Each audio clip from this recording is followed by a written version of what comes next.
Primeiro porque a gente precisa recuperar o significado da palavra leitura. Leitura significa colher. Imagina que você vai abrir a Bíblia é um campo cheio de trigo. O que é ler? Colher o significado, colher o que a Bíblia está te dizendo. Ela é um campo e você precisa colher.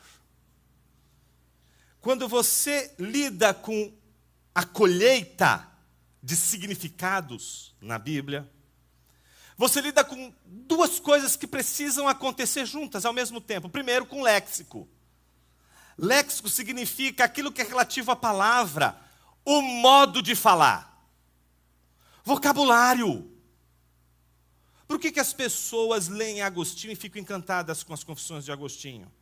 Você dá para um filósofo, lê as Confissões de Agostinho, ele fica perdido ali. Primeiro, por que ele fica perdido? Não é por causa da filosofia que está ali, porque a filosofia que está ali ele consegue entender.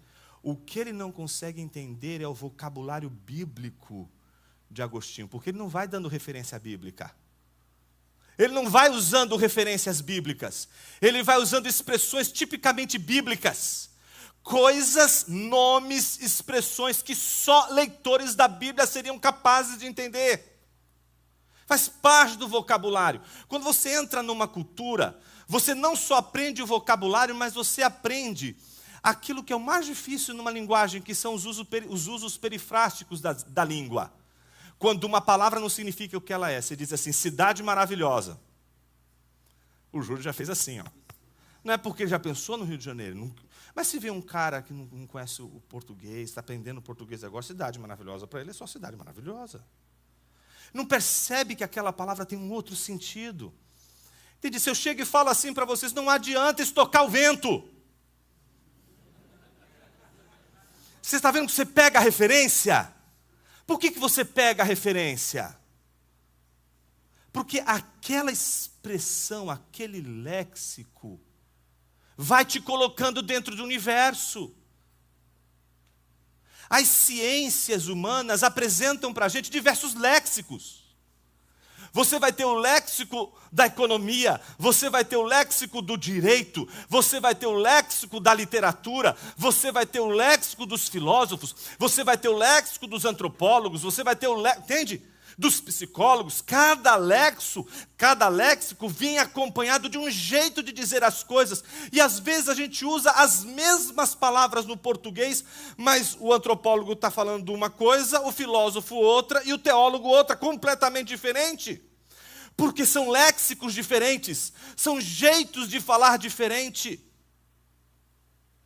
Nunca esqueço quando, estudando, ainda no doutorado, um amigo lá na USP disse assim para mim, Jonas, ele estava bem aflito, assim, cara, me explica um negócio.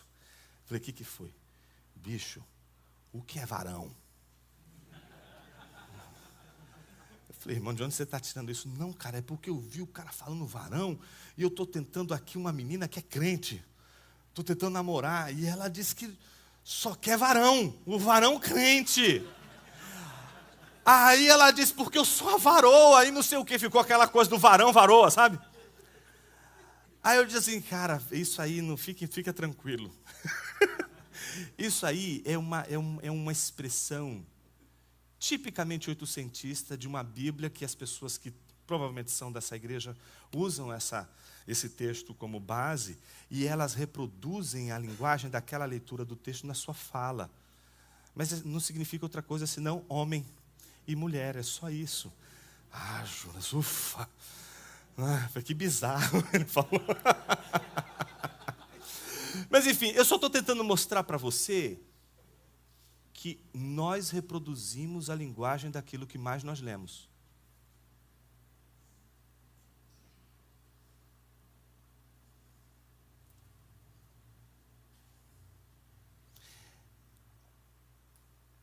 Deus não quer a sua oração com as suas palavras. Deus quer a sua oração com as palavras da Bíblia. Deus não quer uma pregação do Evangelho com as minhas palavras. Ele quer a pregação do Evangelho com as palavras da Bíblia. Deus não quer os nossos hinos com as nossas palavras. Ele quer os nossos hinos com as palavras da Bíblia.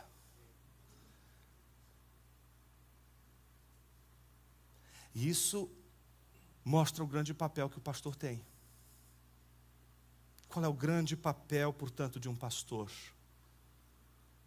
Ensinar pessoas a lerem a Bíblia, ao ponto de elas incorporarem o vocabulário, o léxico bíblico. E elas perguntarem questões da Bíblia, não com o léxico freudiano, marxista, mas perguntarem as questões da Bíblia com a própria linguagem da Bíblia. Com a própria palavra, a sintaxe, a linguagem da Bíblia. Se elas ignoram o vocabulário bíblico, o que eu estou dizendo então para vocês? Que elas não conseguem perguntar coisas da Bíblia que são problemas dentro da própria Bíblia. Elas trazem problemas que não são da Bíblia para dentro da própria Bíblia.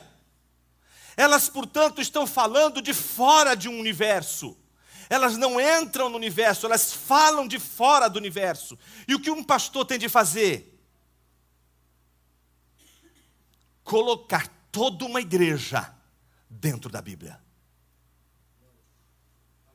É como se um pastor fosse um guia que levasse as pessoas o seguinte: olha, aqui está vendo, é um guarda-roupa, entra por aqui.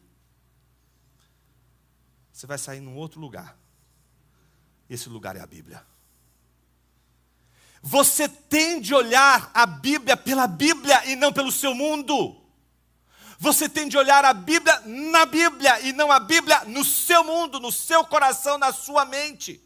Você é a pessoa que mais atrapalha a sua leitura da Bíblia. Então o pastor, o que ele vai fazer? Vai ajudar pessoas a se tornarem leitoras da Bíblia, que tem o léxico bíblico, porque sem léxico bíblico não acontece uma terceira coisa: conversas bíblicas. A nossa vida comunitária pode ser pautada por jornais, por redes sociais, por temas do momento, e não há nada de errado, porque não tem como você não ser pautado pela grande mídia. Porque a própria mídia já está dando o que é interessante ou não, para que todos possam ter acesso. Mas quando nós estamos no contexto da igreja, nós não podemos permitir que a igreja seja pautada por questões que não sejam as questões da própria Escritura. Porque se nós não entendermos o valor da Escritura na conversação, nós vamos perceber que as pessoas só se interessam por conversar temas que não são bíblicos. Há um calor para discutir política, há um calor para discutir arte, há um calor para discutir ciência, e ainda bem que a gente tem esse calor. Mas existem esferas para fazer isso. Existe a esfera da universidade, que nós temos que fazer os nossos jovens povoar essa esfera. Existe a esfera da arte, existe a esfera da economia. Tem todas essas esferas para a gente poder investir, discutir, abrir o verbo, falar claramente o que nós cremos e ao mesmo tempo mostrarmos uma apologética inteligente, educada, fina, precisa. Mas como nós somos calados nessas esferas e queremos falar sobre esses temas e não conseguimos falar nesses contextos, queremos falar dentro da igreja. E aí perdemos a força da conversa bíblica dentro da igreja. O pastor é a principal peça para formar leitores das Escrituras com uma linguagem bíblica e uma conversa bíblica dentro da igreja. Ou seja, as pessoas se interessarem para discutir os temas da Bíblia. Elas perceberem que discutir, conversar sobre as Escrituras, os temas da Bíblia, não é nada desinteressante, pelo contrário, é atraente, é poderosa uma conversa feita ao redor das Escrituras. Mas se um pastor não se anima em ler as Escrituras, e ensinar pessoas a ler as Escrituras, informar o vocabulário de uma igreja e provocar conversação bíblica na igreja, através do discipulado em torno do Evangelho, não se espante se as pessoas no momento do culto estão interessadas em qualquer outra coisa, menos em falar com vocabulário bíblico, menos em orar com vocabulário bíblico, ouvir o vocabulário bíblico, cantar um vocabulário bíblico.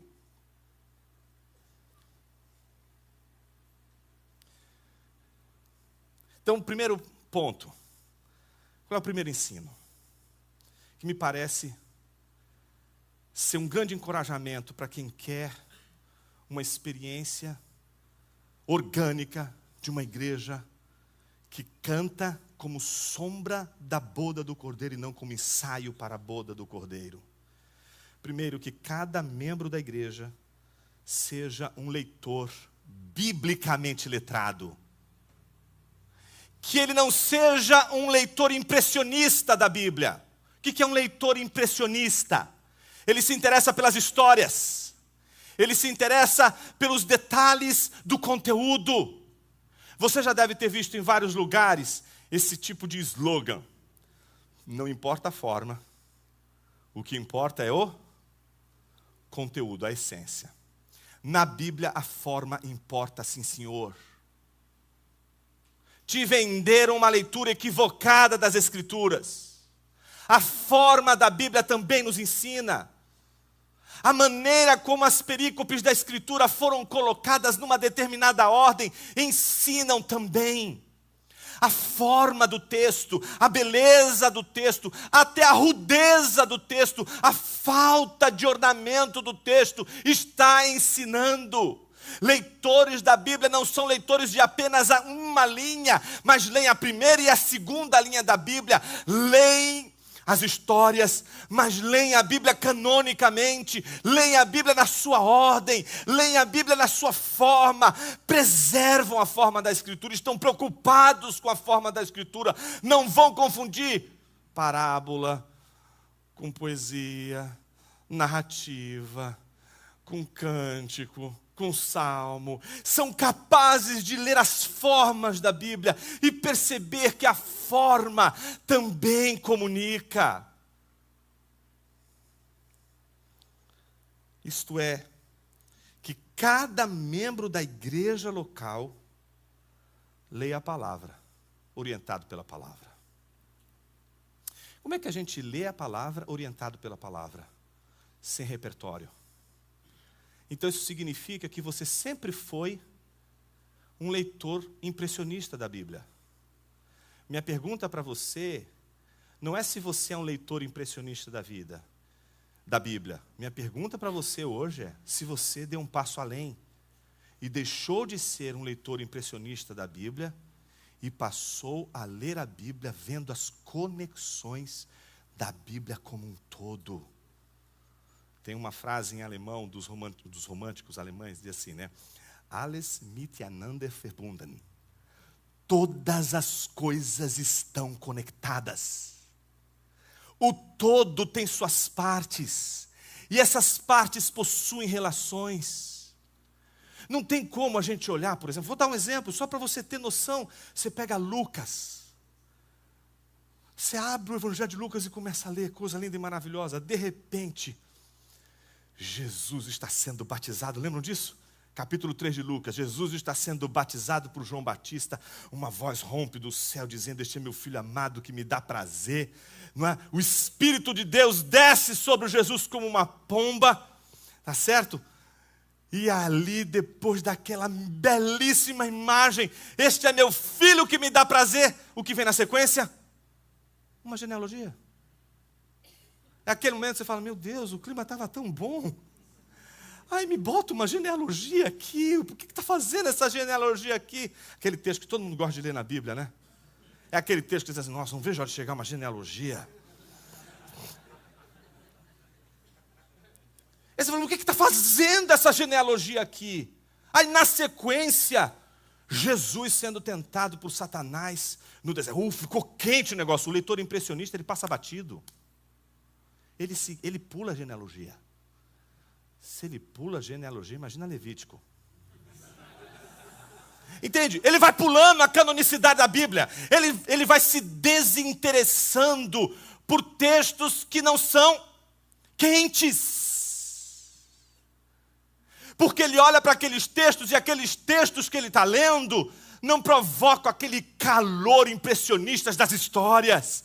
Ele não quer entender o porquê que aquela passagem está ali, porquê que botou uma genealogia no meio de uma história tão linda. Aí chega alguém para você e diz assim, mas você já parou para perceber que entre o batismo e a tentação de Jesus no deserto, essa genealogia ela foi invertida?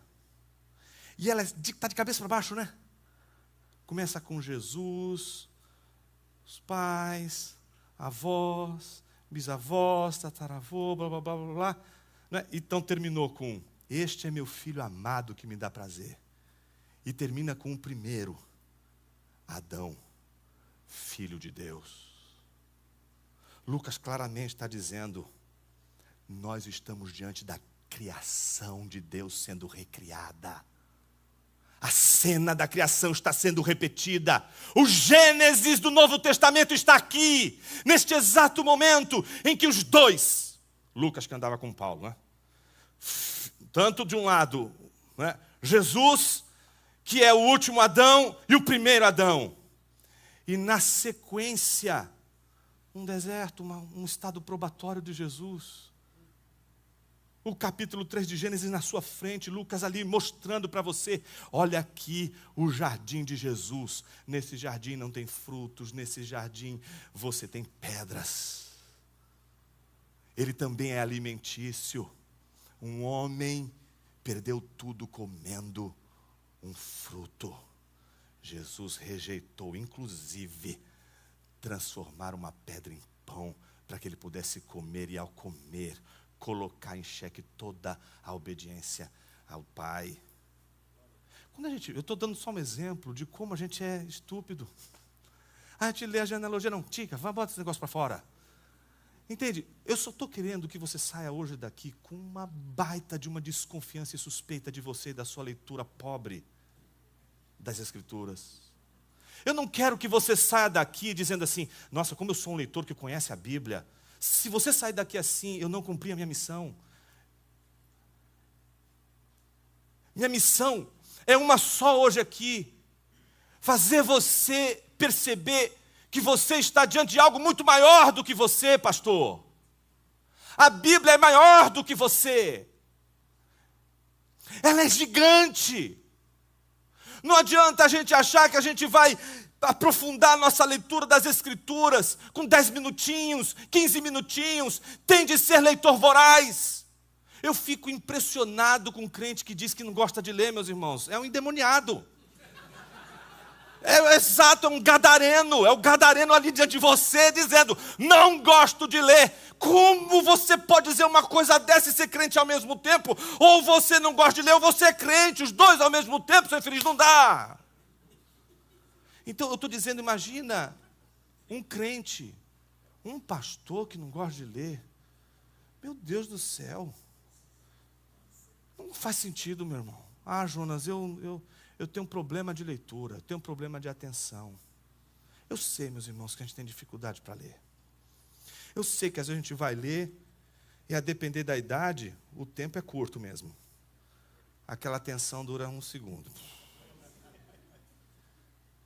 Mas existe uma coisa que se chama disciplina e proporção. O tempo de aprofundamento que você tem da Escritura pode ser diferente de outra pessoa. Mas o seu amor pela Bíblia não pode ser diferente. O que está em questão aqui não é o que você faz. A questão que está em jogo aqui é o quanto a leitura da Bíblia é fundamental para você. Portanto, um pastor, qual é a primeira missão dele?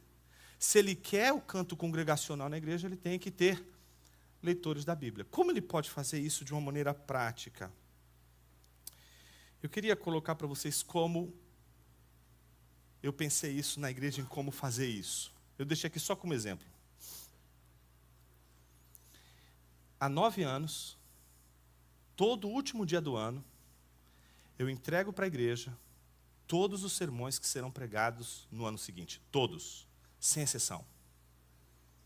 O que isso significa? Que nesse ano que eu vou pregar todos esses textos, eu só posso comprar livros referentes a estes. Minha esposa deu graças a Deus. Quando ela viu isso, nossa, esse seu método ajudou bastante as nossas finanças, porque era livro de tudo quanto é lado, agora está vindo só uma sequência. Né? Porque isso ajuda você, inclusive, a ser focado, aprofundar sua leitura da Bíblia, e não é só isso. Quando você diz para a sua igreja o que a igreja vai ler durante todo o ano, a sua igreja participa da sua preparação para o sermão. Você está dando para a igreja a oportunidade de ela estudar o texto antes. E coloca em você um peso enorme. Porque não adianta você e eu chegarmos no domingo com leituras impressionistas. Isso significa que o comprometimento com o ensino, ele já começa na exposição bíblica. Por que isso é importante? Porque, em primeiro lugar, isso dá para a igreja um senso, uma orientação para o ensino. Segundo, não só dá orientação para o ensino, dá para a igreja a oportunidade de focar em determinados assuntos durante aquele ano. Então, por exemplo, só para exemplificar, esse ano a gente começou o ano com uma série que um dos presbíteros da igreja apresentou. Foi a primeira vez que um presbítero da igreja deu uma série inteira. Finalmente Vivos, o novo ser em João e Paulo. E o texto que ele sugeriu para que a igreja pudesse ler durante aquele mês foi um texto de John Piper chamado Finalmente Vivos, o que acontece quando nascemos de novo. Na sequência, nós demos continuidade a uma leitura que estamos fazendo do Pentateuco. Durante 8 anos a gente expôs Gênesis na igreja. Trechos pequenos. E a gente começou o texto de Êxodo. Então a gente vai até o capítulo 4. Indica um livro para a igreja. Sugestão do livro do Desmond Alexander, o texto de Êxodo, publicado pela Vida Nova. Depois a gente estuda o caminho do rei, que é Exposições em Março, está acontecendo agora. Dali para frente, o livro do rei, que é em Isaías. Terceiro, a gente termina esse ciclo desse ano, tudo em partes, né? Depois a gente volta tudo de novo no ano que vem. Né? O caminho, o livro e o ministério do rei em Colossenses. A gente pegou esses 3 livros, porque esses 3 livros têm uma relação profunda do ponto de vista teológico. O livro de Marcos, por exemplo, começa com uma moldura, uma citação de Isaías 40, uma citação do Salmo 91 e um comparativo entre Elias e João Batista e Adão e Jesus. É a moldura. Marcos começa assim, você entra por ali, quando você abre tudo aquilo ali, aparece um Marcos impressionante, é o caminho do rei. O rei tomando posse da sua propriedade, do que lhe pertence, e porque ele escolhe a Galileia, fica todo mundo mergulhado no texto.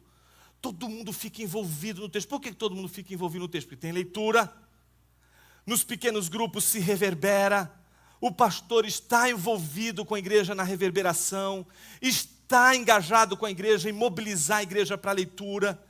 Agora, se você me perguntar assim, Jonas, isso sempre foi assim? Não, meu irmão. Estava falando agora há pouco com o Judy Clay. Os começos são sempre terríveis. Tem que ler, pastor? Tem, senão você não vai para o céu. Ah, pastor, não consegui ler. Tudo bem, irmão, semana que vem você lê de novo. Chegou uma hora que a gente estava dando livro na igreja. Distribuímos livros na igreja. A igreja vendia na livraria e levantava recursos para, com esses recursos, doar livros para as pessoas lerem e trocarem os livros entre si e começarem a ler. Dali a pouco as pessoas estão começando a ler. Notei uma coisa curiosa, Judy Clay. Começou a chegar novas pessoas. Ímpios não. Quando vem ímpio está uma beleza. Não tenho problema com ímpio. Eu tenho problema com crente de outra igreja que chega raso como um pires. Ai, mas essa igreja aqui as pessoas só conversam de Bíblia, só falam de teologia, está muito difícil. Eu falei, meu irmão, acho que essa igreja ela exige muito de você. Acho que talvez você precisa fazer um seminário. Eu falei, mas como assim? O evangelho é tão simples. Simples para você que tem uma cabeça do tamanho de um ovinho. Eu não consigo, eu não engulo, mas eu não consigo engolir a pessoa que diz assim, Jesus pregava as coisas de uma maneira muito simples, a pregação tem que ser simples. Eu olho para um jumento desse, eu digo, Senhor, A pessoa está construindo prova contra ela mesma. Primeiro, ela está mostrando que ela não lê a Bíblia e nem tem vergonha na cara. A pessoa está tão sem vergonha, é tão sem vergonha, que não percebe que ao falar isso, ela já está mostrando a completa ignorância das Escrituras. O que é mais escandalizante na vida de Jesus com os discípulos é Jesus contar uma parábola, porque o sujeito sempre vai inventar essa coisa da parábola. Jesus pregava em parábola, historiazinha, tudo claro. Aí eu, vem cá, animal, abre aqui o texto, vê essa parábola. Aí vê a parábola do semeador. E o que vem depois? Jesus explicando a parábola do semeador, porque os caras não entenderam. Jesus está falando para eles, você está entendendo o grau de dificuldade? A gente não está nem se colocando na audiência original de Jesus. É essa audiência que tinha tudo para entender que não está entendendo. E está pedindo, Jesus, o senhor pode explicar em miúdos isso aqui? E o sujeito vem dizer para mim que Jesus pregava de uma maneira simples. Meus irmãos, existe um trabalho de Satanás para impedir as pessoas de se aprofundarem nas Escrituras. E esse trabalho começa com a celebração da ignorância, sob o nome de simplicidade. Ignorância tem nome, se chama ignorância. Simplicidade não tem nada a ver com ignorância. Uma pessoa pode ser sábia, pode ser inteligente, pode conhecer, ter conhecimento e ser simples. A simplicidade não é uma marca de burrice, é uma marca de caráter. De pessoas que são fáceis de ensinar, fáceis de aprender, porque aprenderam lendo, e descobriram o valor da leitura, sofreram para ler o que leem, porque ninguém aprende a ler sem sofrimento. É igual oração. Eu fico impressionado de que as pessoas que dizem que gostam de orar. Eu falo, mas é um mentiroso. Meu Deus, você não tem nem vergonha de falar um negócio desse. A gente pode gostar depois que ora, meus irmãos. Depois que a gente orou, a gente gosta. Eu não estou perguntando depois, estou perguntando antes. Nunca vi ninguém com comichão dizendo, meu Deus, eu não vejo a hora de orar, vai ser aqui no ônibus mesmo, e começa a orar. Não vejo. Não vejo pessoas com comichão de orar, porque não existe esse comichão. Oração é luta. É luta. É na força do ódio que você ora. E é na força do ódio que você vai ler a Bíblia. Porque é uma luta contra tudo que está em você para solidificar a ignorância na verdade que está nas Escrituras. Por isso, se existe um investimento de Satanás em nossas igrejas, é o investimento na ignorância das Escrituras. E você, pastor, não pode ser um aliado de Satanás na ignorância da sua membresia. Não aceite que as pessoas digam que está muito difícil. Olhe para essas pessoas que estão dizendo que está difícil, diga assim, meu irmão, você quer estar comigo aqui em oração? Todas as quintas-feiras, às 5 horas da manhã, eu estou no meu escritório, eu vou te ensinar a ler a Bíblia. Mas não deixe que ninguém diga para você e para a sua igreja que está muito difícil ler a Bíblia, porque agora a igreja inteira está meditando nas Escrituras e alguns irmãos estão tão animados e outros que estão chegando. A gente precisa trazer mais gente para a igreja. Não se nivela o povo de Deus por baixo. O que é a leitura das Escrituras e a oração diária perto do que Jesus fez na cruz. Quer vergonha na cara, irmão? Nos é exigido muito pouco. E o que nos é exigido não é nem para Ele, é para nós mesmos. É para a nossa própria salvação. Portanto, pastor querido, se existe uma pessoa que vai ensinar as pessoas a lerem na igreja, essa pessoa é você. E isso vai aparecer na maneira como você prepara o seu sermão, não como um ensino para aquele dia, mas um ensino para toda a igreja.